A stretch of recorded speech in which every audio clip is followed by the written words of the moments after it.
بسم الله الرحمن الرحيم والسابقون الأولون من المهاجرين والأنصار والذين اتبعوهم بإحسان رضي الله عنهم ورضوا عنه۔ انتہائی قابل احترام بزرگوں، عزیز نوجوان ساتھیوں، آواز سننے والی معززات و مکرمات اسلامی ماؤں اور بہنوں، ہمارا دین اسلام ہے اور اسلام قرآن و سنت کا نام ہے۔ اللہ رب العزت کا کلام قرآن کریم اور محمد الرسول اللہ صلی اللہ علیہ وسلم کا اسوہ حسنہ احادیث کی صورت میں یہ ہمارا دین ہے، یہ ہماری شریعت ہے۔ ہمیشہ سے جو دین کے دشمن ہیں ان کی کوشش رہی ہے کہ وہ قرآن و سنت کو مشکوک بنا دیں،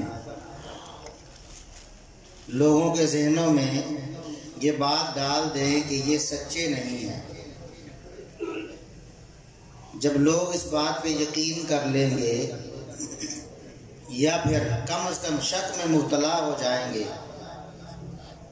کہ شاید یہ قرآن سچا نہیں ہے، نعوذ باللہ، شاید نبی کریم صلی اللہ علیہ وسلم کا اسوہ حسنہ وہ معتبر ذرائع سے ہم تک نہیں پہنچا ہے، تو خود ہی دین سے دور ہو جائیں گے اور ان کی خواہش پوری ہو جائے گی۔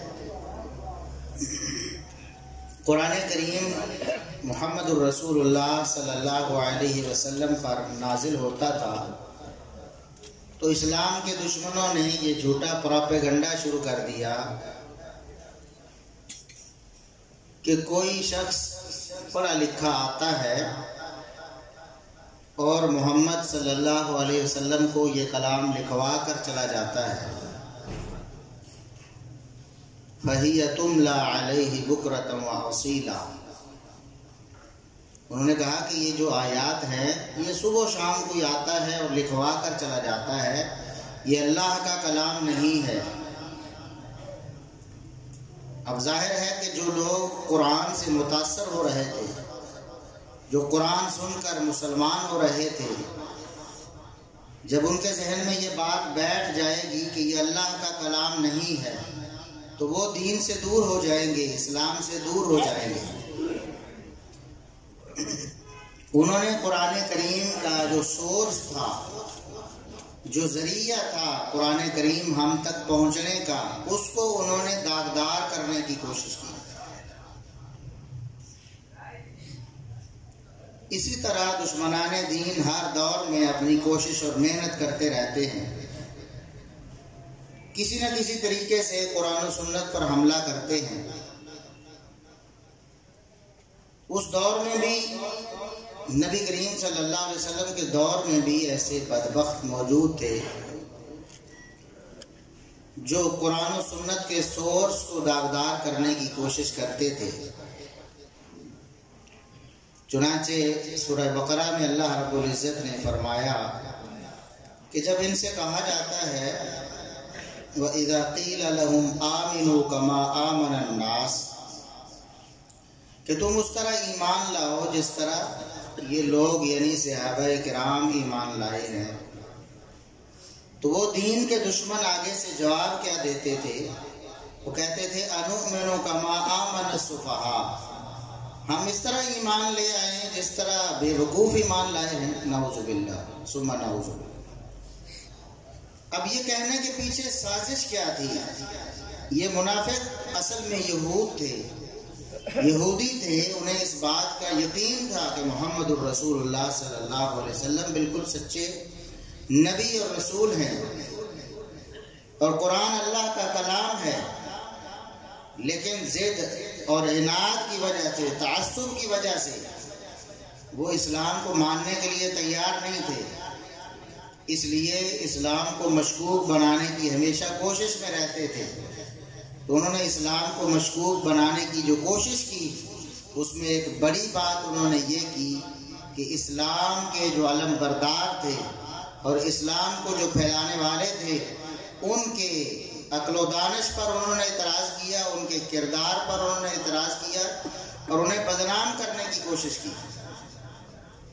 سب سے پہلے نبی کریم صلی اللہ علیہ وسلم کے وفاداروں اور جانثاروں پر جو حملہ ہے، ان کی توہین اور تنقیص ہے، وہ منافقوں نے کی، اور ہر دور میں یہ کام ان کی ذریت منافق کرتے چلے آئے، اور قیامت تک ان کی یہی کوشش ہے کہ کسی نہ کسی طرح اسلام کو بدنام کر دیا جائے۔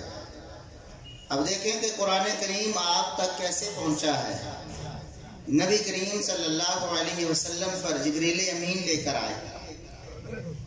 اب جو کافر تھے انہوں نے نبی کریم صلی اللہ علیہ وسلم پر ہی اعتراض کر کے اس قرآن کو مشکوک بنانے کی کوشش کی، لیکن جو منافق تھے وہ اوپر سے کلمہ پڑھنے والے تھے، اپنے آپ کو بچانے کے لیے زبانی ایمان کا دعویٰ کرنے والے تھے، تو انہوں نے کہا کہ ہم نبی کریم صلی اللہ علیہ وسلم پر تو ڈائریکٹ اعتراض نہیں کر سکتے، پھر اس قرآن کو اور اس سنت کو مشکوک کیسے بنائیں؟ تو انہوں نے نبی کریم صلی اللہ علیہ وسلم کے جانثاروں پر، صحابہ کرام پر اعتراضات کیے۔ سب سے پہلے ان کی عقل پر اعتراض کیا کہ نعوذ باللہ ان کو سمجھ کچھ نہیں آتا ہے، یہ عقل سے عاری لوگ ہیں، یہ لوگ عقل مند نہیں ہیں۔ یہ بات انہوں نے کی تو اللہ رب العزت نے انہیں دندان شکن جواب دیا۔ صحابہ کرام پر اعتراض کا جواب دندان شکن اللہ رب العزت نے دیا، فرمایا کہ یہ میرے صحابہ کو، میرے نبی کے ساتھیوں کو بیوقوف کہتے ہیں، الا انہم هم السفہاء، خبردار سن لو، یاد رکھو، اس میں کوئی شبہ نہیں، حقیقت یہی ہے کہ یہ جو لوگ ہیں صحابہ کرام کو بیوقوف کہنے والے، حقیقت میں یہ خود بیوقوف ہیں۔ تو صحابہ کرام رضوان اللہ علیہ مجمعین کی ذات پر حملہ کیوں؟ ابو بکر صدیق رضی اللہ عنہ سے کسی کافر کو، کسی منافق کو کیا اختلاف تھا؟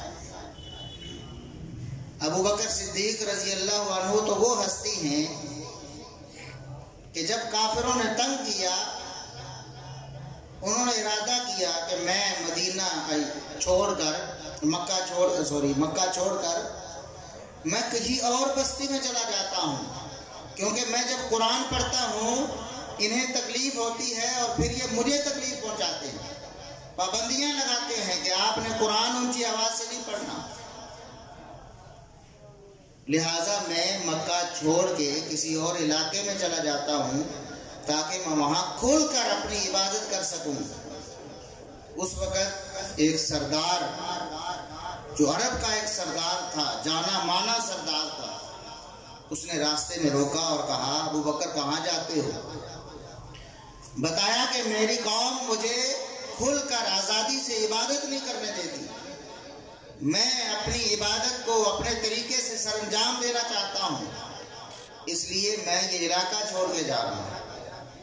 اس وقت ایک کافر نے، جو مسلمان نہیں تھا، کافر تھا، عرب کا بڑا جانا مانا سردار تھا، اس نے یہ الفاظ کہے تھے کہ ابو بکر، آپ جیسی ہستی کو تو نہ نکالا جاتا ہے نہ وہ بستی چھوڑ کر نکلتی ہے، اگر آپ خود بستی چھوڑ کر جائیں تو یہ بستی والوں کی محرومی ہے کہ آپ انہیں محروم کر کے چلے جا رہے ہیں، آپ جیسی عظیم ہستی اس بستی میں رہنی چاہیے، اور جو بدبخت آپ کو نکال رہے ہیں وہ اپنے پاؤں پر کلہاڑی مار رہے ہیں۔ آپ جیسی شخصیت، آپ کے بارے میں کبھی دو رائے بھی الگ نہیں ہوئی، دو لوگوں نے بھی کبھی اختلاف نہیں کیا کہ ہمیں ابو بکر پر کوئی اعتراض ہے، اس لیے آپ کو میں نہیں جانے دوں گا، میں کافر ہوتے ہوئے بھی سارے کافروں کو چیلنج کروں گا، آپ میری ضمانت پر، میری ذمہ داری پر مکہ میں رہیں اور کھل کر عبادت کریں، جو شخص آپ پر ہاتھ اٹھائے گا میں اس کے ہاتھ کو کاٹ کر رکھ دوں گا۔ یہ ابو بکر صدیق رضی اللہ عنہ ہے۔ اب بتائیں کہ منافق اگر ابو بکر صدیق رضی اللہ عنہ کو نعوذ باللہ بیوقوف کہتے تھے، تو ان کو کیا اختلاف تھا ابو بکر سے؟ صرف محمد الرسول اللہ صلی اللہ علیہ وسلم کی ذات سے اختلاف تھا، اور ابو بکر صدیق رضی اللہ عنہ سب سے بڑھ کر محمد الرسول اللہ صلی اللہ علیہ وسلم پر جان نچھاور کرنے والے تھے، حتیٰ کہ نبی کریم صلی اللہ علیہ وسلم نے خود یہ بات ارشاد فرمائی صحیح بخاری میں، یہ الفاظ موجود ہیں کہ ان من امن الناس علی فی صحبتہ ومالہ ابا بکر، اس کائنات میں، پوری کائنات میں سب سے بڑھ کر مجھ پر احسان کرنے والا، اپنی صحبت کے اعتبار سے، ساتھ دینے کے اعتبار سے، مال خرچ کرنے کے اعتبار سے، مال لٹانے کے اعتبار سے اگر کوئی شخصیت ہے تو وہ ابو بکر ہے۔ ایسی شخصیت کے خلاف منافقین کیوں ہو گئے تھے؟ اوپر سے کلمہ بھی پڑھتے تھے۔ اور بات یاد رکھو، صحابہ کرام پر اعتراض کرنے والے جو منافق تھے، اوپر سے کلمہ بھی، لیکن ان کا کلمہ معتبر نہیں، ان کے کلمے کا کوئی اعتبار۔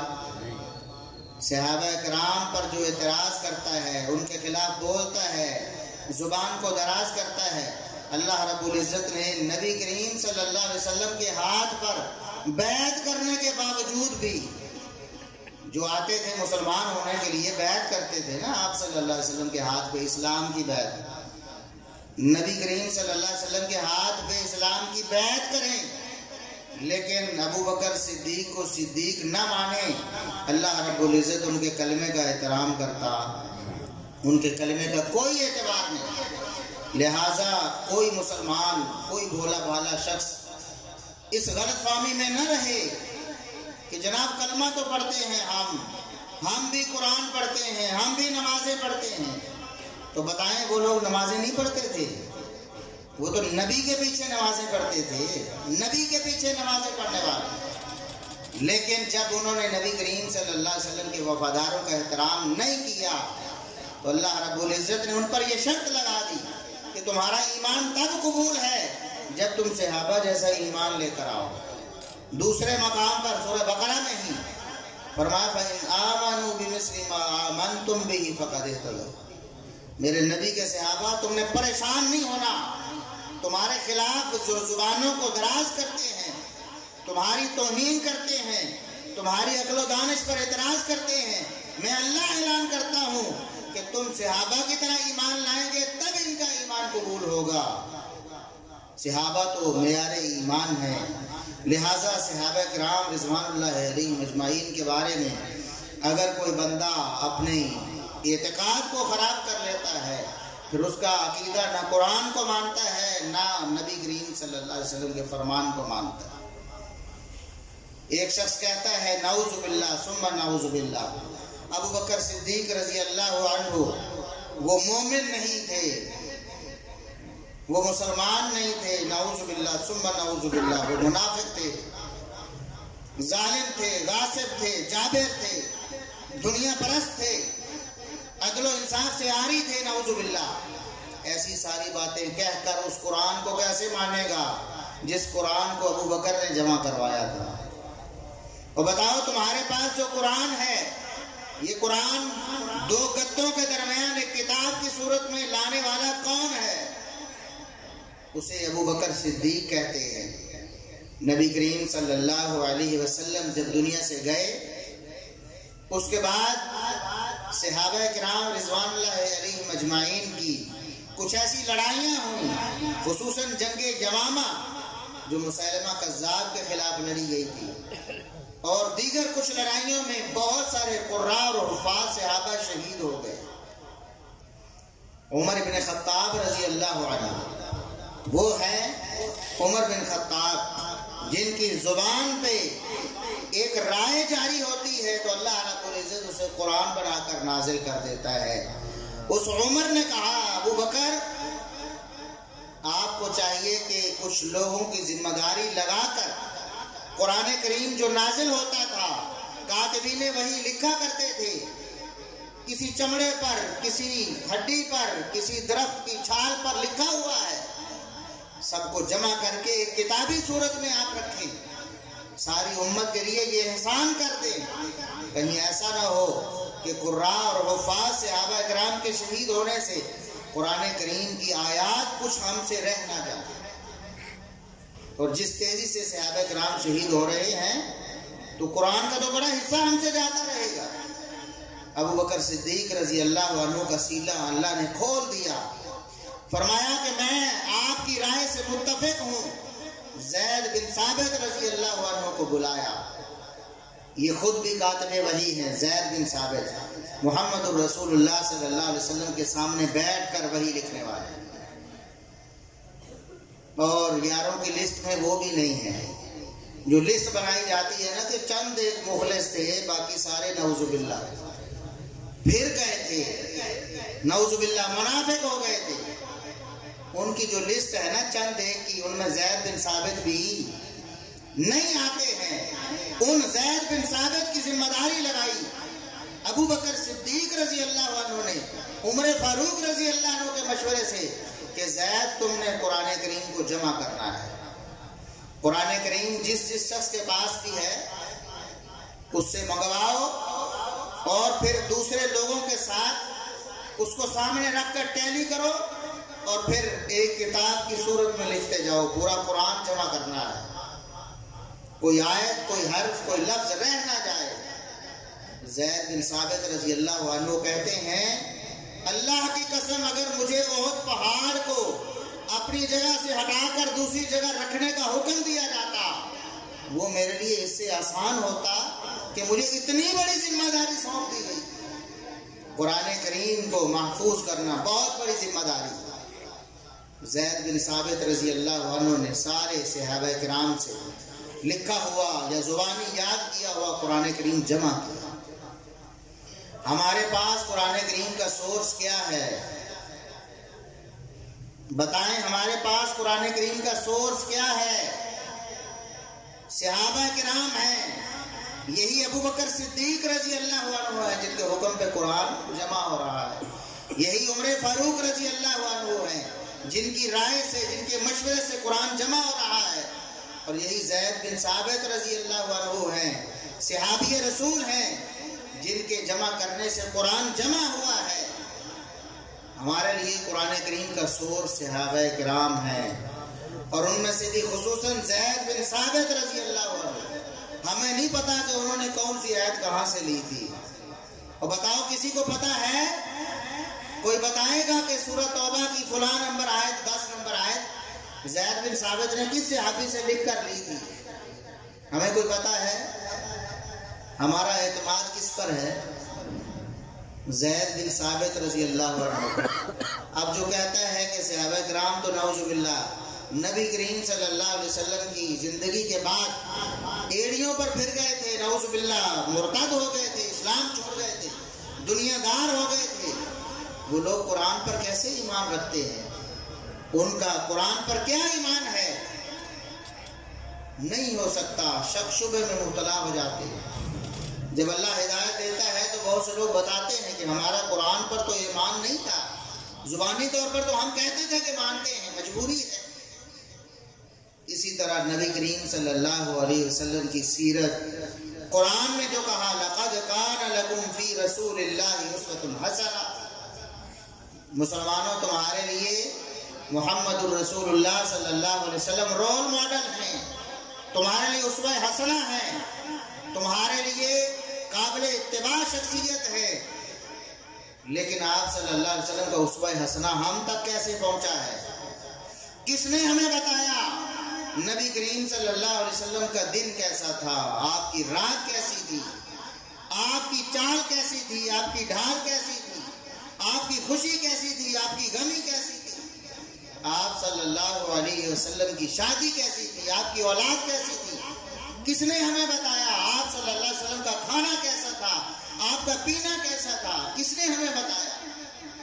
اس کا بھی ایک ہی سورس ہے اس کائنات میں، صحابہ کرام رضوان اللہ علیہم اجمعین، انہوں نے ہمیں بتایا، آپ کی خلوت بھی بتائی، آپ کی جلوت بھی بتائی، آپ مسجد میں ہوتے، میدان میں ہوتے، بازار میں ہوتے تو صحابہ کرام ہمیں بتاتے، کہ محمد الرسول اللہ صلی اللہ علیہ وسلم کا اسوہ یہ ہے۔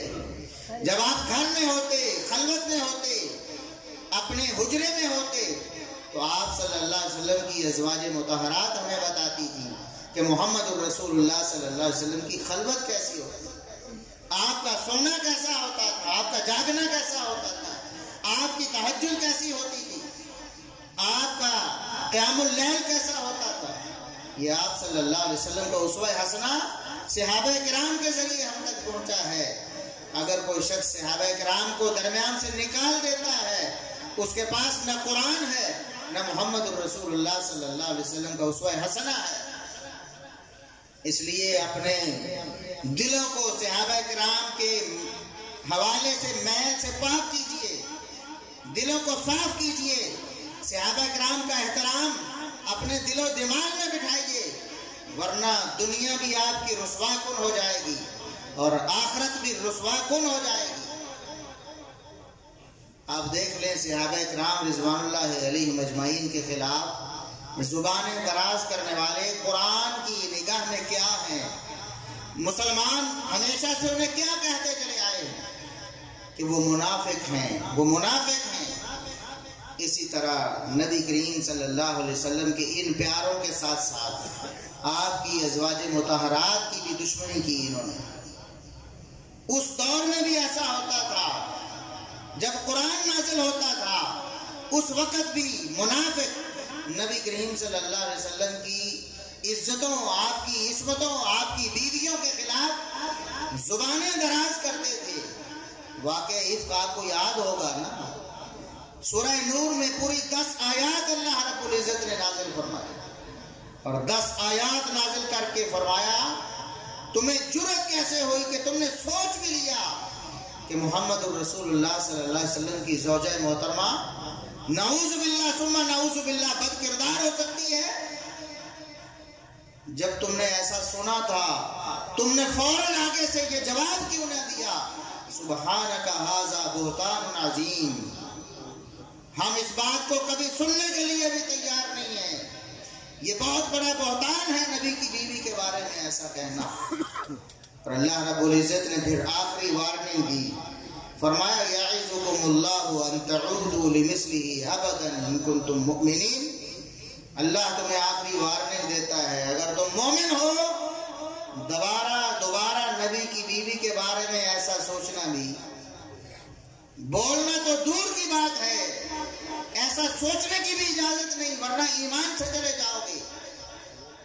اس لیے علماء نے، فقہاء نے، ائمہ دین نے اس آیت کی روشنی میں لکھا ہے کہ جو سیدہ عائشہ صدیقہ رضی اللہ عنہا کی گستاخی اور توہین کرتا ہے، ان کے کردار پہ حرف اٹھاتا ہے، وہ مسلمان نہیں ہے، وہ ایمان سے خارج ہو جاتا ہے، کیونکہ اللہ نے قرآن میں فرما دیا اگر تم مومن ہو تو تمہارے لیے آخری وارننگ ہے، آج کے بعد میرے نبی کی بیوی کے بارے میں ایسا سوچنا نہیں ہے۔ بتائیں آج بھی بدبخت سنے ہیں نا آپ نے، سیدہ عائشہ صدیقہ طاہرہ مطہرہ رضی اللہ عنہا کے خلاف زبانیں گز لمبی کھولتے ہیں، ان کے کردار کو مشکوک بنانے کی کوشش کرتے ہیں، نعوذ باللہ ثم نعوذ باللہ ان پر آوازیں کستے ہیں، تانے دیتے ہیں۔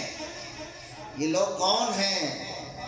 یقین جانیے قرآن کی زبانی، قرآن نے بتایا ہے کہ اگر کوئی مومن ہو اس کے دل میں رتی برابر بھی ایمان ہو، وہ نبی کی بیوی کے بارے میں کبھی برا سوچ سکتا نہیں۔ اس لیے یہ دعوت فکر ہے، بھولے بھالے لوگ جن کا اتنا مطالعہ نہیں ہوتا، ان کے سامنے حقائق نہیں آئے ہوتے، چند لوگوں کی جھوٹی داستانیں سن کر، ان کی ولولہ انگیز تقریریں سن کر، ان کا رونا دھونا، جھوٹ موٹ کے آنسو دیکھ کر، وہ صحابہ کرام کے بارے میں، ازواج مطہرات کے بارے میں اپنے دل کو میلا کر لیتے ہیں۔ یقین جانیں جس کا دل صحابہ کرام اور ازواج مطہرات کے بارے میں میلا ہو گیا، وہ ایمان سے خارج ہو گیا، اس کا نہ اسلام اللہ کے ہاں مقبول ہے، نہ اس کا دعویٰ اسلام مقبول ہے، نہ اس کی نماز، نہ اس کا روزہ، نہ حج، نہ زکات۔ آپ مجھے ایمان سے بتائیں، یہ دعوت فکر ہے یہ کسی پر تان نہیں ہے، کسی کی پگڑی اچھالنا مقصود نہیں ہے، کسی کو نیچا دکھانا مقصود نہیں ہے، صرف ایک دعوت فکر ہے، غور کرنے کی بات ہے۔ قرآن کہتا ہے کہ نبی کے صحابہ کا احترام کرنا مسلمانوں پر فرض ہے۔ صحابہ تو معیار ایمان ہے، اپنے ایمان کو تولنا ہے، صحابہ کے ایمان کے ساتھ تولو۔ اور جو نعوذ باللہ صحابہ کے ایمان کا ہی منکر ہو جاتا ہے، اس نے اپنا ایمان کہاں سے تولنا ہے؟ اس کے ایمان کا کیا وزن رہ جائے گا؟ اس نے تو اس ترازو کا ہی انکار کر دیا ہے جو اللہ رب العزت نے اسے اپنا ایمان تولنے کے لیے دیا ہے۔ صحابہ کرام، نبی کریم صلی اللہ علیہ وسلم فرماتے اکرموا اصحابی، لوگوں میرے صحابہ کی عزت کرنا، ان کا احترام کرنا، کبھی بھی ان کے خلاف اپنی زبان کو نہیں کھولنا، کبھی اپنے دل کو بیان نہیں کرنا۔ اور پھر ایک شخص سمجھتا ہے میں مومن ہوں، میں ایماندار ہوں، نماز کے لیے کھڑا ہوتا ہے اللہ کے دربار میں، انہی ہستیوں پر تبرہ شروع کر دیتا ہے نماز میں، اور سمجھتا ہے کہ یہ تبرہ کرنا میری نماز کا لازمی جز ہے، اس کے بغیر نماز نہیں ہوتی ہے۔ اب بتائیں ایسی نماز لے کر اللہ رب العزت کے دربار میں جائے گا تو کیا اللہ رب العزت اس کی نماز کو قبول فرمائیں گے؟ کہ نبی کے پیاروں پر تبرہ کر کے کون سی نماز پڑھ رہے ہیں؟ اور ایسے لوگ جتنی زیادہ نمازیں پڑھیں گے، جتنی زیادہ نمازیں پڑھیں گے اتنے زیادہ تبرہ کریں گے، جتنی زیادہ نمازیں پڑھیں گے سمجھیں اتنے زیادہ چھتر ان کو جاننے میں پڑیں گے کہ نبی کریم صلی اللہ علیہ وسلم کے پیاروں کی گستاخی، وہ بھی نماز میں، اللہ کے سامنے۔ اللہ کہتا ہے ان کا احترام کرو، یہ میرے پیارے ہیں، یہ میرے ولی ہیں، یہ میرے مقربین ہیں، اور یہ نماز میں کھڑا ہوتا ہے اللہ رب العزت کے خلاف اعلان جنگ کرتے ہوئے صحابہ پر تبرہ کرتا ہے۔ صحابیت ایسا شرف ہے، نبوت اور رسالت کے بعد اتنا بڑا شرف اس کائنات میں کوئی نہیں۔ نبی اور رسول بھی اللہ رب العزت کے منتخب کرتا ہے۔ کوئی بندہ محنت کر کے، کوئی بندہ کوشش کر کے نبی اور رسول بن سکتا؟ لوگوں نے کوشش کی ہے نا، غلام احمد قادیانی نے بھی بڑی کوشش کی، جھوٹا رہا نا، کذاب دجال بنا، نبی نہیں بن سکتا۔ اسی طرح اللہ رب العزت نے نبی کے صحابہ کو بھی منتخب کیا تھا۔ کوئی بندہ کوشش اور محنت کر کے صحابی بن سکتا نہیں؟ تو کوشش کر لو۔ آپ بتائیں آج کو بندہ ساری زندگی عبادت کرتا رہے، نماز پر سجدے میں سر رکھ کے ساری زندگی گزار دے، بتاؤ صحابی بن سکتا ہے؟ نہیں۔ کیوں؟ وہ ایسے لوگ تھے جن کو اللہ رب العزت نے منتخب کیا تھا۔ اور یہ میں نہیں کہتا، قرآن کہتا ہے سورہ حجرات میں اولئک الذین امتحن اللہ قلوبہم للتقوی، یہ وہ خوش بخت لوگ ہیں نبی کے صحابہ جن کو اللہ رب العزت نے ان کے دلوں کو تقوی کے لیے منتخب فرما دیا، لکھ دیا کہ یہ تقوی کے لیے منتخب لوگ ہیں، اس لیے محمد الرسول اللہ صلی اللہ علیہ وسلم کی صحابیت انہیں نصیب فرمائی۔ سیدنا عبداللہ ابن مسعود رضی اللہ عنہ فرمایا کرتے تھے کہ اللہ رب العزت نے پوری کائنات میں سارے انسانوں کے دلوں کو پرکھا، سب کو دیکھا، ساری کائنات کے سارے دلوں میں سے سب سے بہترین دل محمد الرسول اللہ صلی اللہ علیہ وسلم کا تھا، لہذا اپنی نبوت اور رسالت کے لیے اسے منتخب فرما دیا۔ یہ آخری نبی کی بات ہو رہی ہے، پہلے انبیاء تو گزر چکے تھے نا، آخری نبی کی بات ہو رہی ہے۔ کائنات کے دلوں کو دیکھا، محمد الرسول اللہ صلی اللہ علیہ وسلم کے دور میں، آپ کے عہد میں ساری کائنات کے لوگوں کو دلوں کو پرکھا، محمد الرسول اللہ صلی اللہ علیہ وسلم کا دل سب سے مقدس اور پاک باز تھا، آپ کو اپنا آخری نبی رسول بنا دیا۔ پھر اللہ رب العزت نے محمد الرسول اللہ صلی اللہ علیہ وسلم کے دل کے بعد دوسرے نمبر پر سب سے پاکیزہ ترین دلوں کا انتخاب کیا، ساری کائنات کے دلوں کو پرکھا تو نبی کے صحابہ کے دل نبی کے بعد سب سے زیادہ پاکیزہ اور بہترین دل، اللہ رب العزت نے انہیں اپنے نبی کی صحابیت کے لیے منتخب کر دیا۔ یہ صحابیت چھوٹا شرف نہیں ہے. محمد الرسول اللہ صلی اللہ علیہ وسلم کی تعلیم یہ تھی، صحابہ کرام کے جو عقیدے میں بس گئی تھی، جو صحابہ کرام کا ایمان بن گئی تھی، وہ یہ تھی کہ نبی کریم صلی اللہ علیہ وسلم کی جو صحابیت ہے وہ بے مثال ہے. کوئی شخص چاہے کتنی محنت کر لے، کسی ایک صحابی کے ایک لمحے کے برابر بھی نہیں ہو سکتا. ساری زندگی تو دور کی بات ہے، صحابی بھی اعلیٰ سے اعلیٰ نہیں ہے. ابو بکر صدیق کی تو کیا بات ہے، عمر فاروق کی تو کیا بات ہے، عثمان ذو النورین کی تو کیا بات ہے، علی مرتضیٰ کی تو کیا بات ہے، حسن و حسین رضی اللہ عنہما کی تو کیا بات ہے، معاویہ و ابو سفیان رضی اللہ عنہما کی تو کیا بات ہے، طلحہ و زبیر رضی اللہ عنہما کی تو کیا بات ہے، سعد و سعید کی تو کیا بات ہے، ابو عبیدہ بن الجراح کی تو کیا بات ہے. یہ تو بڑے جلیل قدر صحابہ ہیں. ادنا سے ادنا صحابی، ادنا سے ادنا صحابی، اس کی بھی زندگی کا ایک لمحہ بعد والوں کی ساری زندگی کے سارے نیک اعمال سے افضل ہے. اور یہ بات کئی ایک صحابہ کرام سے ثابت ہے. پہلی بات سنن ابی داؤد میں سیدنا سعید بن زید رضی اللہ عنہ، انہوں نے سنا کچھ لوگ صحابہ کرام کے بارے میں بری باتیں کر رہے. فرمایا تمہیں کیا ہوا، صحابہ کرام کے بارے میں زبانیں کھولتے ہو؟ اللہ کی قسم تم میں سے کوئی بھی ساری زندگی نیک اعمال کرتا رہے اور زندگی بھی 50-60 سال نہیں، عمر نوح مل جائے. اور نوح علیہ السلام کی عمر کم از کم 1000 سال تھی. 950 سال تو انہوں نے صرف تبلیغ کی ہے، 950 سال تو تبلیغ کی ہے. اس سے پہلے بھی ان کی عمر تھی. عمر نوح بھی دے دی جائے یعنی 1000 سال کم از کم بنتی، 1000 سال بھی عمر دے دی جائے اور تم نیکی پہ نیکی کرتے چلے جاؤ. سجدے میں سر رکھا ہے، پیدا ہوتے ہی مرنے تک سجدے سے سر نہ اٹھاؤ. روزے پہ روزہ رکھتا چلے جاؤ، حج پہ حج کرتے چلے جاؤ، صدقہ پہ صدقہ کرتے چلے جاؤ.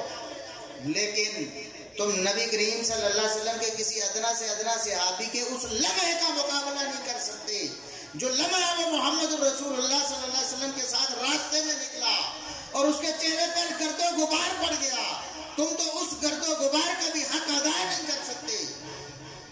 تم کہتے ہو کہ ہم صحابہ کے بارے میں اعتراض کریں، ان پر ہم آوازیں کسیں، ان کو تانے دیں، ان کے ایمان کو مشکوک بنائیں، ان کے ورع و تقوی پر اعتراض کریں.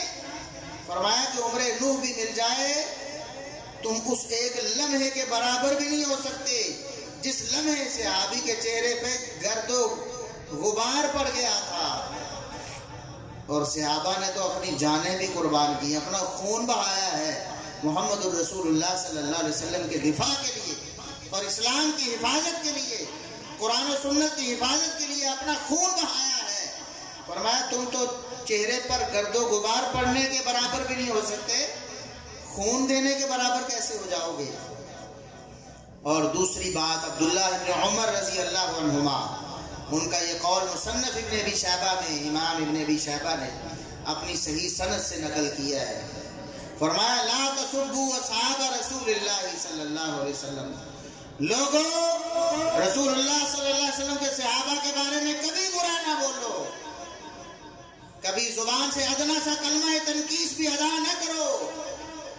کیوں؟ فلا مقام احدہم ساعۃ خیر من عمل احدکم عمرہ. اللہ کی قسم صحابہ کا ایک لمحے کے لیے کھڑا ہو جانا، ادنا سے ادنا صحابی کا ایک لمحے کے لیے نبی پاک صلی اللہ علیہ وسلم کے ساتھ کھڑا ہو جانا تمہاری ساری زندگی کے سارے نیک اعمال سے افضل ہے. اور یہ خطاب عبداللہ بن عمر رضی اللہ عنہما کا کن لوگوں کو تھا؟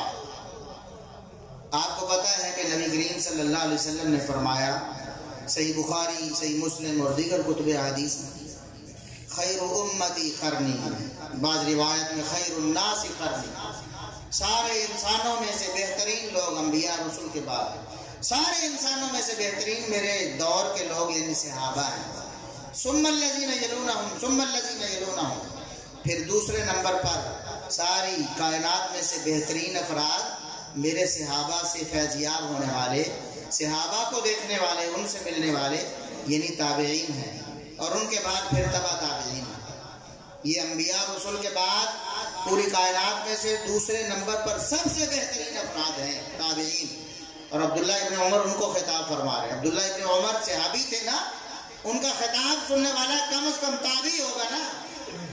تابعی کو خطاب کیا، تابعین کو فرمایا تم ساری زندگی نیک اعمال کرتے رہو۔ ایک صحابی ایک لمحے کے لیے نبی پاک صلی اللہ علیہ وسلم کے ساتھ کھڑا ہوا، تمہاری ساری زندگی کے نیک اعمال اس لمحے کو بھی نہیں پہنچ سکتے۔ یہ اس امت کے، اس کائنات کے دوسرے نمبر پر بہترین افراد، سب سے افضل اور اعلیٰ افراد سے مقابلہ اور موازنہ ہے۔ اندازہ کریں 1400 سال بعد ایک بدبخت زبان کو دراز کرتا ہے صحابہ کرام کے خلاف، نبی کریم صلی اللہ علیہ وسلم کے وفاداروں اور جانثاروں کے خلاف، وہ اپنے ایمان کا حال دیکھے، اندازہ لگائے کہ اس کا ایمان کہاں ہے۔ صحابہ کرام رضوان اللہ علیہم اجمعین بڑی عظیم الشان شخصیت، اور یہی شرف صحابیت ہے، اسی کی وجہ سے احترام ملتا ہے۔ اگر کسی کے پاس یہ شرف ہے نبی کریم صلی اللہ علیہ وسلم کے دور میں تو وہ قابل احترام ہے، اور کسی کے پاس شرف صحابیت نہیں، چاہے نبی پاک صلی اللہ علیہ وسلم کا کتنا بڑا رشتہ دار ہے، اس کا کوئی احترام۔ اور بتائیں ابو جہل کون تھا؟ نبی کا رشتہ دار ہے، نبی کا چچا ہے۔ ابو لہب کون تھا؟ چچا لگتا ہے، لیکن کیا اسے احترام ملا؟ نبی کی رشتہ داری بھی اس وقت قابل احترام ہوتی ہے جب اس رشتہ داری کے ساتھ شرف صحابیت مل جائے۔ اگر شرف صحابیت نہیں ملتا، نبی کریم صلی اللہ علیہ وسلم خود بھی اپنے رشتہ داری کو کوئی احترام نہیں دیتے، اور نہ کوئی مسلمان احترام دیتا ہے، نہ اللہ اس کو احترام دیتا ہے۔ احترام اگر ہے نبی کریم صلی اللہ علیہ وسلم کی رشتہ داری کا، تو وہ بھی تب جب اسے شرف صحابیت حاصل ہو جائے۔ نبی کریم صلی اللہ علیہ وسلم کے چچا عباس ہیں، صحابی بن گئے، مسلمان ہو گئے۔ آپ صلی اللہ علیہ وسلم کے صحابی ہیں، آپ کے چچا بھی ہیں، ہم ان کا احترام کرتے ہیں، ہم سلام پیش کرتے ہیں انہیں۔ آپ صلی اللہ علیہ وسلم کے ان رشتہ داروں کو ہم سلام پیش کرتے ہیں، وہ ہمارے ایمان کا حصہ ہے، ہم اس کے بغیر ایمان کو مکمل نہیں سمجھتے۔ کہ ایسے رشتہ دار جو مسلمان ہیں، صحابی ہیں، ان کا احترام ہم پر فرض ہے، ان کی محبت لازم ہے۔ نبی کریم صلی اللہ علیہ وسلم کے داماد سیدنا علی رضی اللہ عنہ چچا زاد بھی ہیں، آپ کے رشتہ دار ہیں، صحابی بھی ہیں، ہمیں ان کا احترام ہے۔ اللہ کی قسم ہم اس شخص کو مسلمان نہیں سمجھتے جو سیدنا علی رضی اللہ عنہ کا احترام نہیں کرتا، جو آپ سے محبت نہیں کرتا۔ علی رضی اللہ عنہ کی محبت ایمان کا لازمی جز ہے، اس کے بغیر ایمان قبول ہی نہیں ہے۔ لیکن یہ محبت کیوں ایمان کا سبب بنی ہے؟ اس لیے کہ شرف صحابیت حاصل ہے۔ نبی کریم صلی اللہ علیہ وسلم کے نواسے حسن و حسین رضی اللہ عنہما ہمارے لیے ہماری جان سے بڑھ کر عزیز ہیں۔ ہمارا ایمان ہے کہ وہ جنتی نوجوانوں کے سردار ہیں۔ یہ عزت اور شرف کیوں ملا ہے؟ نبی کریم صلی اللہ علیہ وسلم کی رشتہ داری کے ساتھ شرف صحابیت حاصل ہے۔ نبی کریم صلی اللہ علیہ وسلم کی لخت جگر سیدہ فاطمہ الزہرا رضی اللہ عنہا، اسی طرح آپ کی 3 دیگر بیٹیاں، آپ کی کل 4 بیٹیاں تھیں، چاروں کی چاروں ہمیں ہماری جان سے بڑھ کر قابل احترام اور عزیز ہے۔ کس لیے کہ نبی کریم صلی اللہ علیہ وسلم کی رشتہ داری کے ساتھ ساتھ شرف صحابیت حاصل ہے۔ اور اللہ کی قسم ہے، اگر نبی کی رشتہ دار ہوتے ہوئے ان کو شرف صحابیت نہ ملتا، آج ان کا احترام نہ ہوتا۔ نوح علیہ السلام کا بیٹا ہے، نطفہ ہے، اپنا خون ہے، لیکن مسلمان نہیں ہوا، اسلام نہیں لایا، اللہ رب العزت نے اس کا کوئی احترام کرنے بھی نہیں دیا۔ اس کا خیال کرنے نہیں دیا. نوح علیہ السلام نے دعا کی تو اللہ رب العزت نے تنبیہ کر دی کہ نوح آج کے بعد کسی کافر کے لیے، کسی مشرک کے لیے تم نے دعا نہیں کرنی.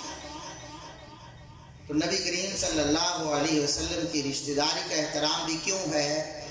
اس لیے کہ شرف صحابیت حاصل ہے. یہ شرف صحابیت یہ بنیاد ہے احترام کی، یہ عقیدت کی بنیاد ہے. اگر شرف صحابیت کا احترام ختم ہو جائے پیچھے کوئی احترام باقی نہیں رہتا. نبی کریم صلی اللہ علیہ وسلم کے بڑے جلیل القدر صحابہ، آپ صلی اللہ علیہ وسلم کے ان کے جو فضائل بیان کیے ہیں، چاہے علی رضی اللہ عنہ اپنے رشتہ دار ہیں، داماد بھی ہیں، چچا زاد بھی ہیں، لیکن اسلام کوئی موروثی دین نہیں ہے. اسلام رشتہ داری کی وجہ سے نہیں، اسلام کارناموں کی وجہ سے، اسلام اللہ رب العزت کے تقوی کی بنیاد کی وجہ سے درجے دیتا ہے.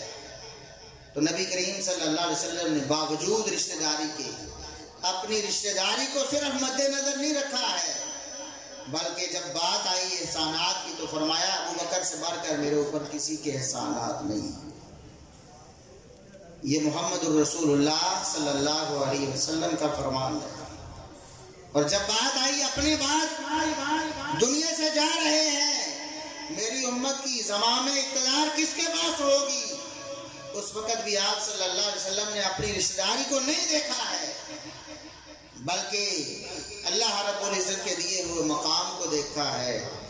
فرمایا پوچھا کسی عورت نے، آئی ہے اپنا کام کروانے کے لیے، فرمایا کہ جاؤ دوبارہ پھر آنا. صحیح بخاری کے الفاظ ہیں، پوچھتی ہے اللہ کے رسول اگر میں آؤں اور آپ نہ ملیں تو پھر میں کیا کروں؟ اور الفاظ صحیح بخاری کے کانہا ترید الموت، اس کا اشارہ یہ تھا کہ آپ اگر فوت ہو جائیں، دنیا سے چلے جائیں تو پھر میں آؤں تو میں کس کے پاس جاؤں گی؟ تو آپ صلی اللہ علیہ وسلم نے فرمایا ان لم تجدینی فاتی ابا بکر، اگر میرے بعد آؤ تو پھر تم ابو بکر کے پاس آنا. محمد الرسول اللہ صلی اللہ علیہ وسلم جا رہے دنیا سے، فرمایا مسجد میں داخل ہونے والے سارے دروازے بند کر دو، سارے دروازے بند کر دو، کسی کا دروازہ مسجد میں نہیں کھلنا چاہیے. یا محمد الرسول اللہ کا دروازہ ہوگا یا ابو بکر صدیق کا دروازہ ہوگا، اس کے علاوہ کوئی دروازہ نہیں کھلے گا مسجد کی طرف. اور آپ صلی اللہ علیہ وسلم دنیا سے جا رہے ہیں. یہ صحیح بخاری کی حدیث ہے، صحیح بخاری کے الفاظ اور صحیح مسلم کے الفاظ آپ کے سامنے پیش کرنے لگا ہوں. لوگ حدیث کرتاس کو لے کر بڑا جھوٹا پروپیگنڈا کرتے ہیں کہ نبی کریم صلی اللہ علیہ وسلم نے فرمایا کاغذ قلم لاؤ میں تمہیں لکھ کے دینا چاہتا ہوں، لیکن عمر بن خطاب نے منع کر دیا، کاغذ قلم لانے نہیں دیا. نعوذ باللہ ثم نعوذ باللہ، ایسی کوئی بات نہیں. کہتے ہیں کہ نبی کریم صلی اللہ علیہ وسلم علی رضی اللہ عنہ کی خلافت بلا فصل لکھوانا چاہتے، اس لیے عمر نے روک دیا. حالانکہ ایسی کوئی بات نہیں ہے. صحابہ کرام کے دو گروہ بن گئے، دو خیالات، دو آراء سامنے آ گئی. نبی کریم صلی اللہ علیہ وسلم نے فرمایا کاغذ قلم لاؤ میں لکھوا دیتا ہوں. صحابہ کرام کا ایک گروہ وہ تھا جن میں سیدنا علی رضی اللہ عنہ بھی شامل تھے. ثابت کرنا میری ذمہ داری ہے، ابھی آپ خود بول لیں گے کہ علی رضی اللہ عنہ بھی اس گروہ میں شامل تھے جنہوں نے کہا کہ نبی کریم صلی اللہ علیہ وسلم اس وقت تکلیف میں ہیں، آپ کو مزید تکلیف میں مبتلا نہیں کرنا چاہیے، دین مکمل ہو چکا ہے. الیوم اکملت لکم دینکم واتممت علیکم نعمتی ورضیت لکم الاسلام دینا، یہ آیت نازل ہو چکی ہے. اب آپ صلی اللہ علیہ وسلم نے انہی میں سے کچھ باتیں ہمیں دوبارہ لکھوانی، یاد دہانی کے لیے. تو کیا ضرورت ہے آپ کو پریشان کرنے کی اس بیماری کے حالت میں؟ ایک وہ گروہ تھا. اور اگر علی مرتضیٰ رضی اللہ عنہ سمجھتے کہ اس گروہ کی بات ٹھیک نہیں ہے تو علی رضی اللہ عنہ بھاگ کے جا کے کاغذ قلم لے آتے کہ نہ. اور یہ بھی بہانہ نہیں ہے کہ علی رضی اللہ عنہ کو لکھنا پڑھنا نہیں آتا، لکھنا پڑھنا آتا ہے. صحیح بخاری پڑھے، صلح حدیبیہ کے موقع پر نبی کریم صلی اللہ علیہ وسلم کی طرف سے لکھنے والے کون ہیں؟ سیدنا علی رضی اللہ عنہ ہیں۔ جب کافروں نے اعتراض کر دیا نا کہ آپ نے لکھا ہے یہ محمد الرسول اللہ کی طرف سے معاہدہ ہے، ہم اگر آپ اللہ کے رسول مانتے تو پھر اتنا ہمارا اختلاف کی وجہ کیا تھی؟ پھر ہماری لڑائی کس بات پر تھی؟ یہ لفظ کاٹے ہم آپ کو رسول اللہ نہیں مانتے، کیونکہ اینڈ میں ہم نے دستخط کرنے ہیں تو اس کا مطلب ہے ہم آپ کی رسالت پہ دستخط کر رہے ہیں، اس لیے یہ لفظ نکلوائے۔ نبی کریم صلی اللہ علیہ وسلم نے سیدنا علی رضی اللہ عنہ سے کہا علی یہ لفظ کاٹ دو، تو علی رضی اللہ عنہ نبی کریم صلی اللہ علیہ وسلم کی محبت میں عرض کرتے ہیں اللہ کے رسول اللہ امحو کا آبادا، علی میں یہ جرت نہیں ہے کہ آپ کا نام مٹا دے، میں یہ جسارت نہیں کر سکتا۔ تو آپ صلی اللہ علیہ وسلم نے فرمایا کہ علی پھر ہاتھ رکھو، رسول اللہ کا لفظ کہاں ہے؟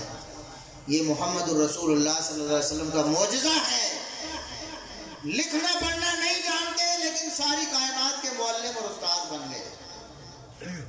فرمایا علی ہاتھ رکھو، کہاں ہے؟ میں خود مٹا دیتا ہوں۔ کافروں کو اعتراض کا موقع نہ ملے، بات لڑائی جھگڑے تک نہ جائے۔ حکمت اور بصیرت کا تقاضا یہی ہے کہ یہ صلح ہونی چاہیے، ہم نے یہ صلح کرنی ہے ہر حال میں، لہذا وہ لفظ مجھے دکھاؤ، میں مٹا دیتا ہوں۔ آپ صلی اللہ علیہ وسلم نے خود اپنے دست مبارک سے وہ الفاظ وہاں سے مٹا دیے۔ تو علی رضی اللہ عنہ کو لکھنا پڑھنا بھی آتا تھا۔ اگر اس وقت علی رضی اللہ عنہ یہ سمجھتے کہ کاغذ قلم لانا چاہیے، علی رضی اللہ عنہ بھاگ کے جاتے، محمد الرسول اللہ صلی اللہ علیہ وسلم کی آواز پہ لبیک کہتے، کاغذ قلم لے کے آتے، اور محمد الرسول اللہ صلی اللہ علیہ وسلم اگر کچھ لکھوانا ہوتا، عمر بن خطاب کون تھے جو اللہ کی وحی کو روک دیتے ہیں؟ بتاؤ اللہ کی وحی کو کوئی روک سکتا ہے؟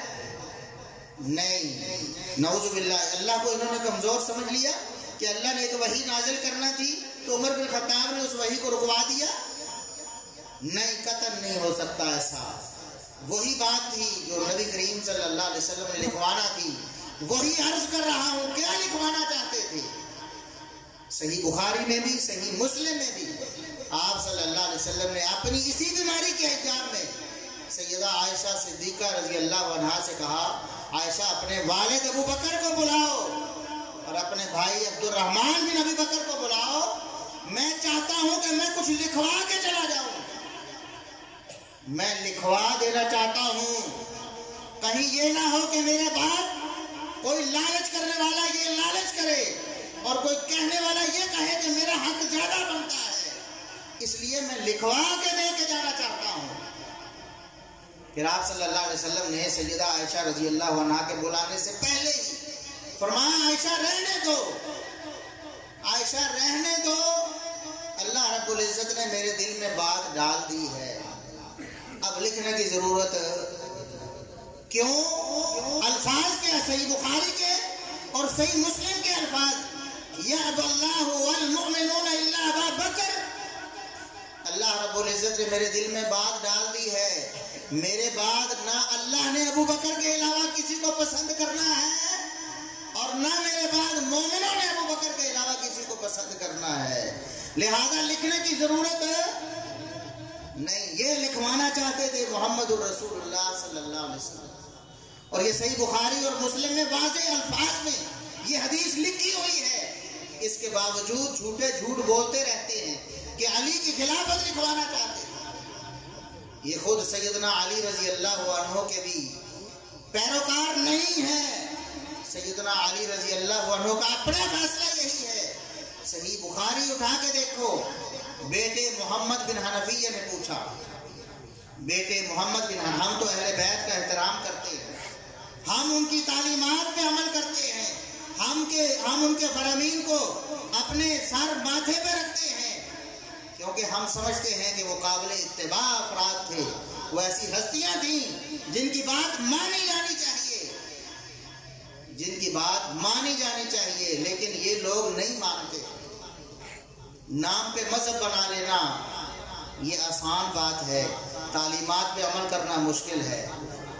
نام پہ مذہب بنانے والے اکثر جھوٹے دعوے دار ہوتے ہیں، دنیا میں ایک گروہ ایسا ہے، میں اکثر کہا کرتا ہوں، دنیا میں ایک گروہ ایسا ہے جنہوں نے ایک نبی کے نام پہ مذہب بنایا، عیسیٰ علیہ السلام کے نام پہ مذہب بنایا. جانتے ہیں نا آپ انہیں کون ہے؟ کیا خیال ہے عیسیٰ علیہ السلام کی تعلیمات کو وہ مانتے ہیں؟ عیسیٰ علیہ السلام کو حقیقت میں ماننے والا کون ہے؟ ہم مسلمان مانتے ہیں نا، حالانکہ نام پہ مذہب کسی اور نے بنایا ہے. موسیٰ علیہ السلام کے نام پہ مذہب یہودیت کو کھڑا کیا گیا. وہ کہتے کہ ہم موسیٰ کے ماننے والے ہیں، لیکن اللہ کی قسم موسیٰ کی تعلیمات کو وہ مانتے ہیں. موسیٰ علیہ السلام کو اصل ماننے والے اور ان کو حقیقی احترام دینے والے ہم مسلمان ہیں. اسی طرح اہل بیت کے نام پہ بھی بعض لوگوں نے مذہب بنایا ہے، لیکن وہ حقیقت میں اہل بیت کو ماننے والے، اہل بیت کو حقیقت میں ماننے والے ہم ہیں اللہ کے فضل و کرم سے. کوئی ایک فرمان اہل بیت کا ایسا لاؤ، سیدنا علی رضی اللہ عنہ کا ایک فرمان لاؤ جسے ہم اہل حدیث نہیں مانتے. اللہ کی قسم ہے تمہیں منہ مانگا انعام دے گے. کوئی ایک بات تو لے کے آؤ.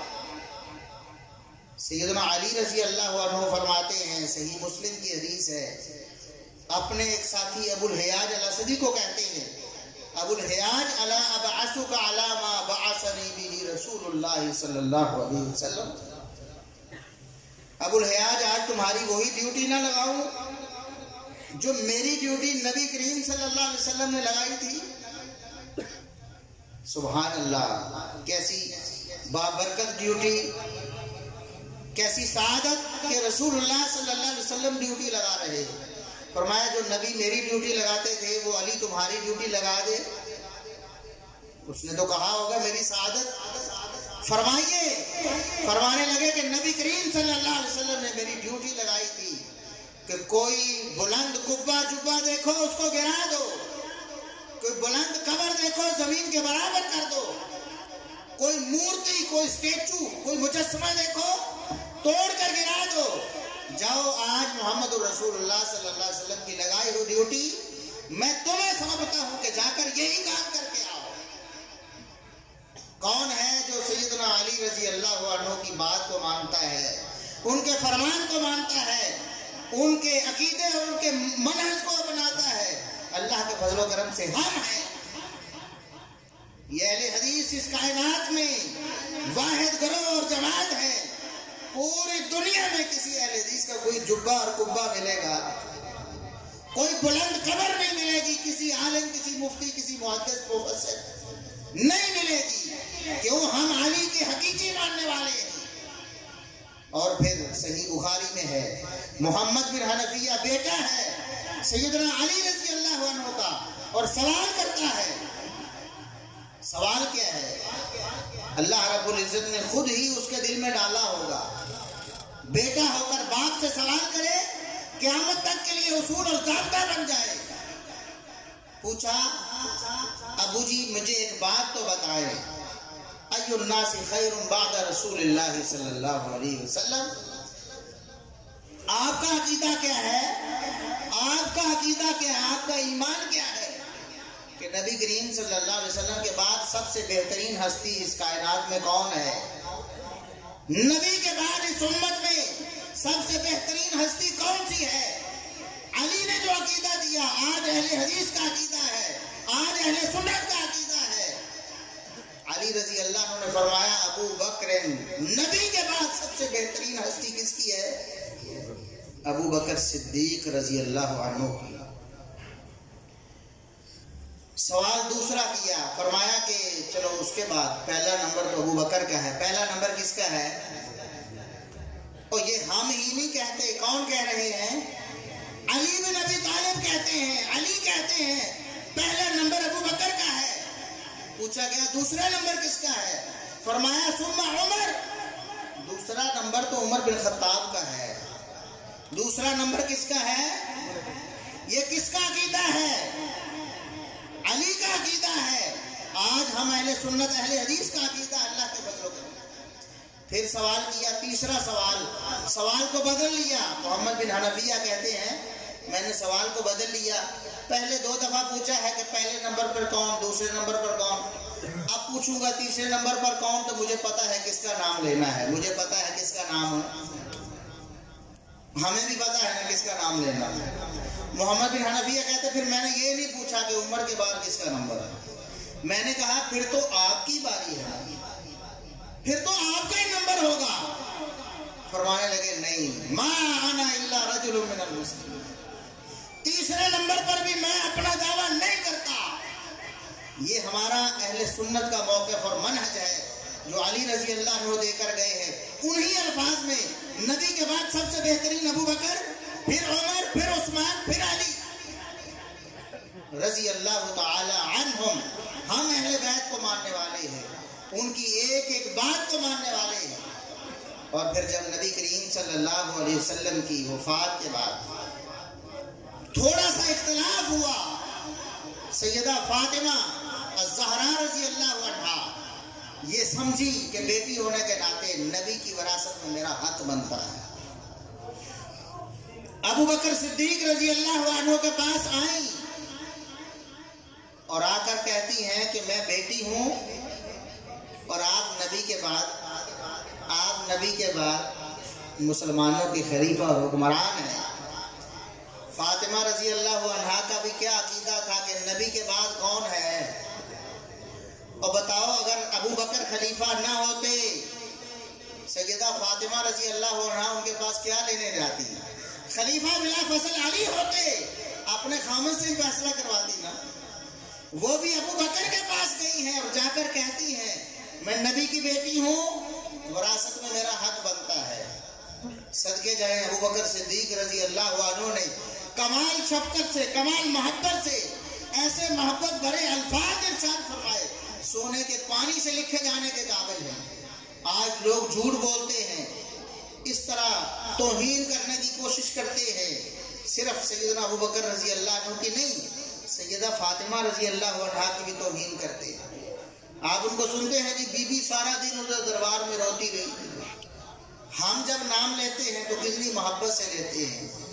نبی کریم صلی اللہ علیہ وسلم کی لخت جگر سیدہ فاطمہ الزہرا رضی اللہ عنہا, لیکن یہ نام لیتے ہیں بی بی بی بی بی بی. نعوذ باللہ, ہمارے نزدیک یہ توہین ہے. عزت اور احترام کا تقاضا یہ ہے ان کا نام پورے القاب کے ساتھ, پورے احترام کے ساتھ لیا جائے. سیدہ فاطمہ رضی اللہ عنہا جا کر جب انہوں نے کہا تو ابو بکر صدیق رضی اللہ عنہ نے جو جملہ بولا صحیح بخاری میں درج ہے, فرماتے ہیں لقرابۃ رسول اللہ صلی اللہ علیہ وسلم احب الی ان اصل من قرابتی. کہنے لگے کہ بیٹا تم نبی کی بیٹی ہو, اللہ کی قسم مجھے اپنی رشتہ داری سے بڑھ کر نبی کی رشتہ داری زیادہ محبوب ہے. مجھے اپنی رشتہ داری سے بڑھ کر نبی کی رشتہ داری سے زیادہ محبت ہے. اشارہ کیا ہے؟ عائشہ میری بیٹی ہے, عائشہ میری بیٹی ہے, نبی کی سب سے لاڈلی اور پیاری بیوی ہے, لیکن اللہ کی قسم مجھے عائشہ سے وہ محبت نہیں, کیونکہ وہ میری بیٹی ہے. مجھے فاطمہ تیرے سے زیادہ محبت ہے کیونکہ تو نبی کی بیٹی ہے. اور کوئی بھی مسئلہ ہو میں ابو بکر حاضر ہوں, بیٹی کا تعامل کروں گا نا, بیٹی کی مدد کروں گا, اس کو ضرورت ہوگی تو. تم تو نبی کی بیٹی ہو, حکم کرنا, اشارہ کرنا. ابو بکر حاضر ہے, لیکن بیٹا وراثت کا مسئلہ میرے نبی بتا کر گئے ہیں, تمہارے بابا بتا کر گئے ہیں. انا معاشر الانبیاء لا نورث, ہم انبیاء جب دنیا سے جاتے ہیں ہماری وراثت تقسیم نہیں ہوتی. ما ترکنا صدقہ, ہم جو چھوڑ کے جاتے ہیں صدقہ ہو جاتا ہے, ہم جو چھوڑ کے جاتے ہیں. بیٹا تمہاری محبت میرے رگو پہ میں ہے, میں تمہاری بڑی قدر کرتا ہوں, لیکن تمہارے بابا کی بات نہیں موڑ سکتا. تمہارے بابا نے فرمایا. اور اللہ کی قسم اس کے بعد سیدہ فاطمہ رضی اللہ عنہا بعض روایات کے مطابق 6 مہینے زندہ رہی, کم از کم 6 مہینے زندہ رہی. ایک لفظ بھی ابو بکر صدیق رضی اللہ عنہ کے خلاف نہیں بولا ہے, اور دوبارہ ایک دفعہ بھی مطالبہ نہیں کیا ہے کہ میرا حق بنتا تھا, میرا حق کیوں نہیں دیا. سیدنا علی رضی اللہ عنہ نبی کریم صلی اللہ علیہ وسلم کے داماد ہیں, سیدہ فاطمہ کے شوہر ہیں, حسن حسین رضی اللہ عنہما کے والد ہیں. انہوں نے بھی اس بات کا اقرار کیا، صحیح بخاری میں درج ہے۔ سیدنا عباس رضی اللہ عنہ اور سیدنا علی رضی اللہ عنہ کا ایک موقع پر تھوڑا اختلاف ہوا، اپنا اختلاف لے کر عمر بن خطاب کے دربار میں گئے ہیں، اور بتاؤ کسی ظالم جابر کے پاس کوئی حق لینے جاتا ہے، کوئی کہتا ہے ہمارا چاچا بھتیجا کا فیصلہ کر دو، کس کے پاس جائیں گے؟ جس کو امانت دار سمجھیں گے، جس کو افضل اور اعلیٰ سمجھیں گے، جس کو ورع تقویٰ کا پہاڑ سمجھیں گے، اس کے پاس جائیں گے نا۔ نبی کریم صلی اللہ علیہ وسلم کے چچا ہیں عباس۔ نیکی اور تقویٰ کا عالم یہ ہے کہ نبی کریم صلی اللہ علیہ وسلم کے بعد قحط پڑا تو عمر بن خطاب رضی اللہ عنہ عباس رضی اللہ عنہ کو لے کر دعا کروانے کے لیے گئے، اور دعا کی اللہ رب العزت سے کہ یا اللہ پہلے ہم تیرے نبی سے دعا کروایا کرتے تھے، اب تیرے نبی ہمارے پاس نہیں ہے، ہم تیرے نبی کے چچا عباس کو لے کر آئے ہیں، تو ان کی دعا ہمارے حق میں قبول فرما لی۔ یہ عباس ہے، ساتھ علی رضی اللہ عنہ ہے، دونوں کا اختلاف ہے، دونوں اپنا فیصلہ کروانے کے لیے عمر بن خطاب رضی اللہ عنہ کے دربار میں آئے، اور عمر بن خطاب رضی اللہ عنہ نے فیصلے کے دوران مخاطب کر کے کہا عباس تم بھی بتاؤ، علی تم بھی بتاؤ، کیا نبی کریم صلی اللہ علیہ وسلم اس دنیا سے گئے ہیں تو کیا یہ کہہ کر نہیں گئے کہ ہمارا سارا مال صدقہ ہو جاتا ہے، انبیاء کی وراثت ہوتی نہیں ہے؟ بتاؤ کیا نبی یہ کہہ کر گئے ہیں کہ نہیں؟ فقالا نعم، عباس رضی اللہ عنہ نبی کے چچا نے بھی کہا، نبی کریم صلی اللہ علیہ وسلم کے چچا زاد علی رضی اللہ عنہ نے بھی کہا آپ بالکل سچ کہہ رہے ہیں، واقعی نبی کریم صلی اللہ علیہ وسلم یہ فرما کر گئے ہیں کہ انبیاء کی وراثت نہیں ہوتی۔ پھر بھی لوگوں نے جھوٹی داستانیں گھڑی صحابہ کرام کو بدنام کرنے کے لیے۔ صحابہ کرام اور اہل بیت میں کوئی دشمنی نہیں تھی، قطعاً کوئی دشمنی نہیں، پیار ہی پیار تھا۔ پیار کا ایک انداز تو میں نے آپ کو بتایا نا، ابو بکر صدیق رضی اللہ۔ دوسرا انداز ملاحظہ فرمائیں، یہ بھی صحیح بخاری میں ہے، صحیح بخاری میں سیدنا ابو بکر رضی اللہ عنہ کا دور خلافت ہے، کہتے ہیں نا جی علی رضی اللہ عنہ تو بڑے نالا تھے، نعوذ باللہ سمجھتے تھے کہ یہ غاصب ہیں۔ علی رضی اللہ عنہ اپنے خلیفہ، اپنے حکمران ابو بکر صدیق رضی اللہ عنہ پر بہت خوش تھے، اتنے خوش مسجد سے نکلے ہیں نماز پڑھ کر نماز عصر پڑھ کر نکلے ہیں، علی ہیں اور ابو بکر ہیں۔ کون؟ علی اور ابو بکر دونوں ہیں، ساتھ ساتھ چلتے جا رہے ہیں، کوئی دشمنوں سے بھی کندھا سے کندھا ملا کر چلتا ہے، اس کی ابتدا میں نمازیں پڑھتا ہے۔ نعوذ باللہ، تم تو علی رضی اللہ عنہ کے بھی دشمن ہو، کہتے ہو کہ علی رضی اللہ عنہ کافر اور منافق کے پیچھے نمازیں پڑھتے رہے۔ نعوذ باللہ ثم نعوذ۔ نماز پڑھ کے نکلے ہیں، ابو بکر رضی اللہ عنہ نے دیکھا، ساتھ ہی علی رضی اللہ عنہ بھی جا رہے تھے۔ ابو بکر صدیق رضی اللہ عنہ نے دیکھا سامنے بیٹا حسن کھیل رہا ہے، یہ حسن نواسہ رسول، حسن نبی کا نواسہ سردار، حسن نبی نے جس کو کہا بیٹا میرا سردار ہے، یہ حسن رضی اللہ عنہ کھیل رہے تھے، ابھی بچے تھے۔ ابو بکر صدیق رضی اللہ عنہ نے باوجود بڑھاپے کے حسن رضی اللہ عنہ کو اٹھایا اور کندھوں پہ سوار کیا۔ چھوٹے بچے نہیں ہیں بالکل کہ 2 3 4 سال کے ہوں، جب نبی کریم صلی اللہ علیہ وسلم دنیا سے گئے ہیں تو کم از کم حسن رضی اللہ عنہ کی اس وقت عمر 5-6 سال، اس وقت کم از کم 5-6 سال عمر، اور سیدنا ابو بکر رضی اللہ عنہ کے دور تو 2.5 سال اور بھی ہیں، تو 7 8 9 سال کی عمر تک بچہ کافی بڑا ہو جاتا ہے، اٹھایا کندھوں میں سوار کر لیا، اور فرماتے ہیں علی رضی اللہ عنہ کو مذاق کرتے ہوئے کہ شبیہ بالنبی، یہ تو نبی کے مشابہ ہیں، علی کے مشابہ نہیں ہیں۔ جس طرح ہم پنجابی میں کہہ رہے ہیں نانکیاں تے گیا ہے، یہ نانکیاں تے گیا ہے، یعنی نانا کی طرح ہے، باپ پہ نہیں گیا۔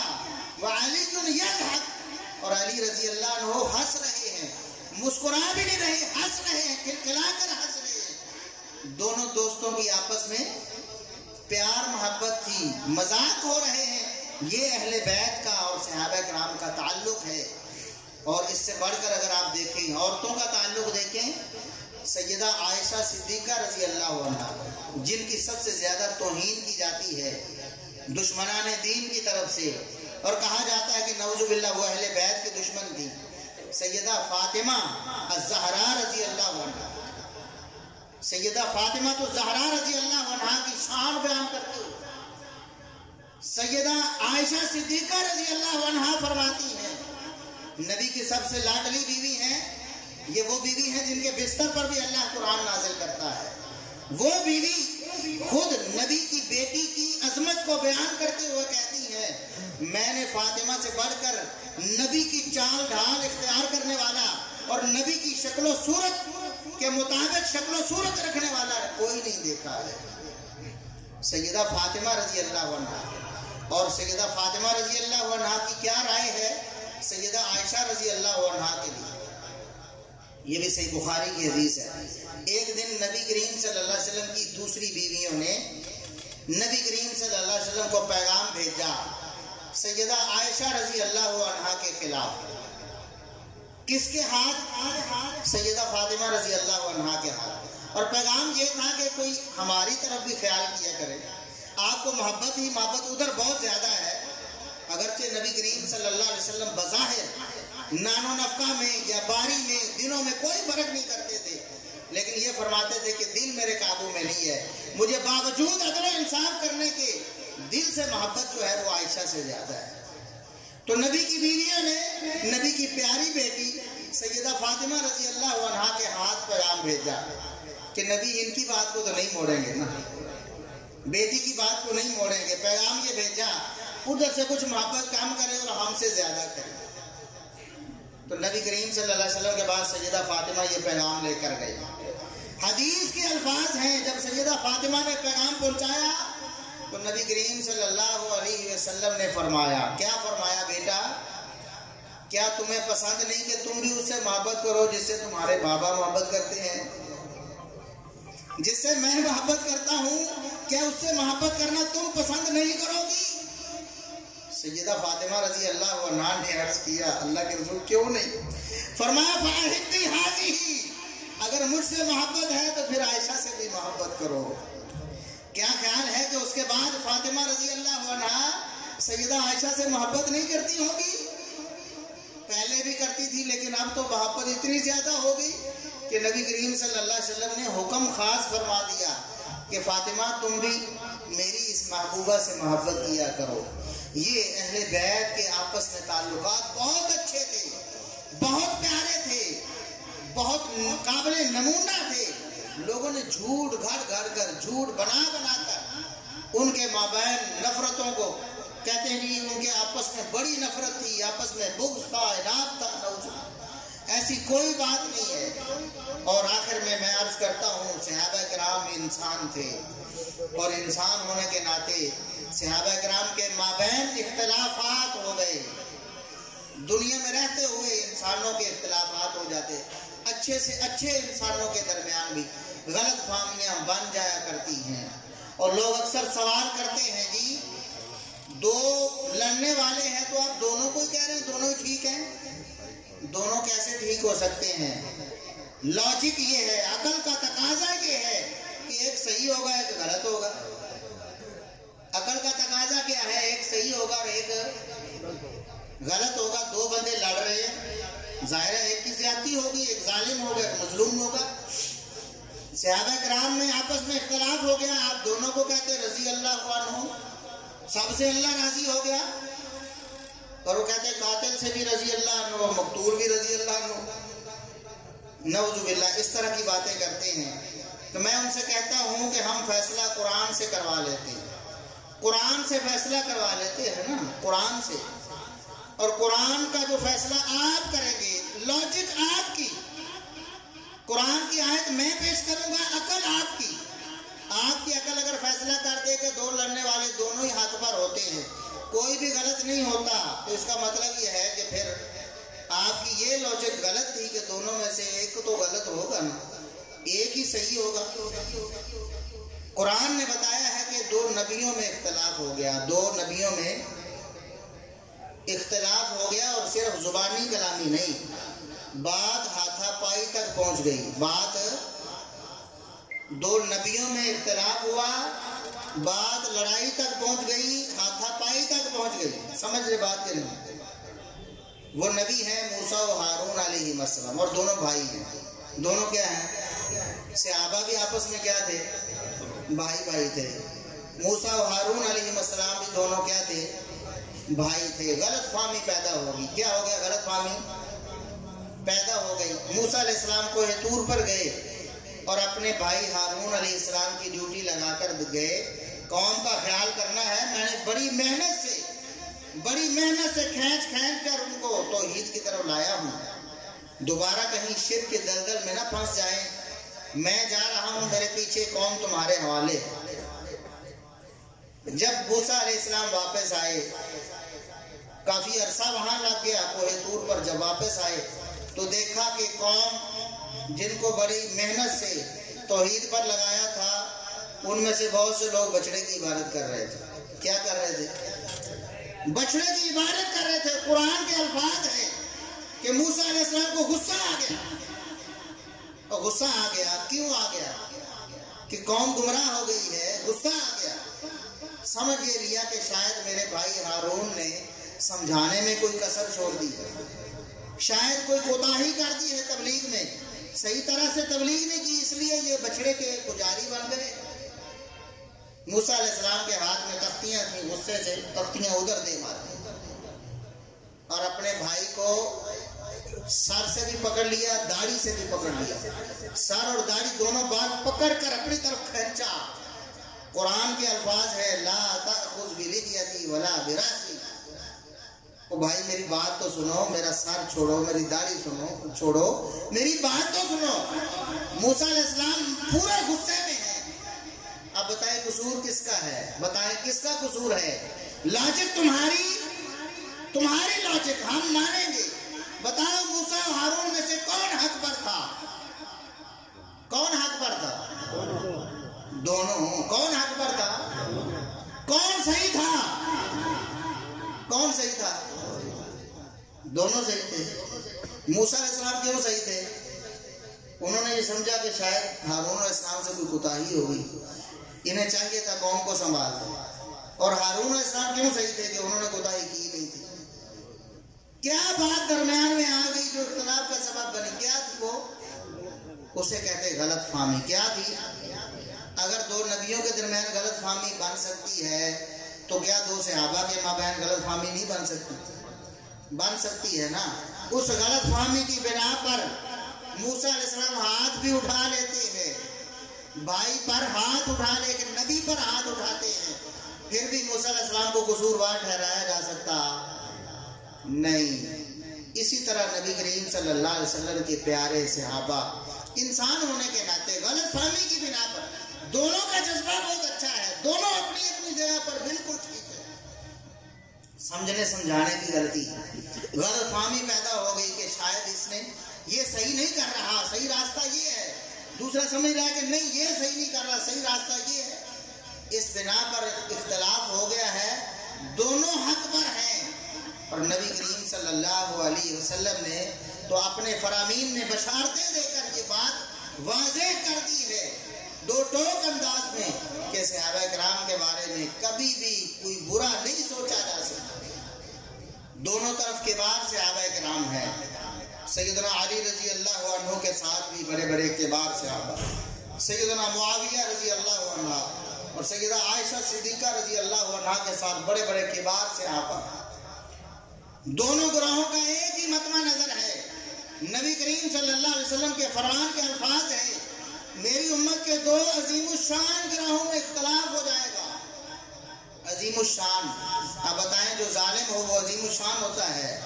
فئتین عظیمتین من المسلمین، میری امت کے دو بڑے عظیم الشان گروہوں میں اختلاف ہو جائے گا. اور فرمایا دعواہما واحد، دونوں کا مدعا ایک ہوگا، دونوں حق چاہتے ہوں گے، حق تلاش کر رہے ہوں گے دونوں، لیکن دونوں کا زاویہ نظر الگ ہو جائے گا. فرمایا اول الطائفتین بالحق، دونوں گروہ حق پر ہوں گے، ایک حق کے زیادہ قریب ہوگا.